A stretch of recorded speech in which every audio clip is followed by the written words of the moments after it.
مردہ جو بتائے نا خواب میں وہ صحیح ہوتا. میرا ایک فرسٹ کزن جیسے ذمہ داروں کے بچے ہوتے ہیں، ساری زندگی غفلت میں گزار دی، جوانی میں مر گیا، بس وہ نمازیں اس نے پڑھی جو کبھی میں کھینچ کے مسجد میں لے گیا، یا پھر عید کی 2 نمازیں، اس کے علاوہ مجھے یاد نہیں. تو میں نے خواب میں دیکھا، میں نے کہا کیا حال ہے؟ تو اس نے کہا آگ کے تندور میں، آگ کے تندور میں. اور میرا تو خون، میرا تو چاچے کا تائی کا بیٹا، مجھے تو آگ لگ گئی. میں اس کے لیے پڑھنا شروع کیا، پھر حج کا انتظام کیا.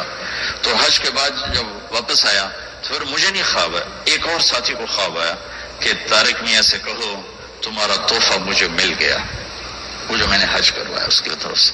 تو اللہ تعالیٰ کا فضل ہے کہ اس نے یہ بھی رکھا اس امت کے لیے کہ مرنے والوں کے لیے ایصال ثواب کرتے رہو تو ان کی بخشش کے سامان بن جاتے ہیں. تو اگر ایمان ہے اور عمل نہیں ہے تو سیدھا جنت میں نہیں جائے گا، وایا ہو کر جائے. پوری دنیا ایک ناکامی کا سمندر ہے اور انسانیت کا سفینہ اس میں غرق ہوتا جا رہا ہے، ہوتا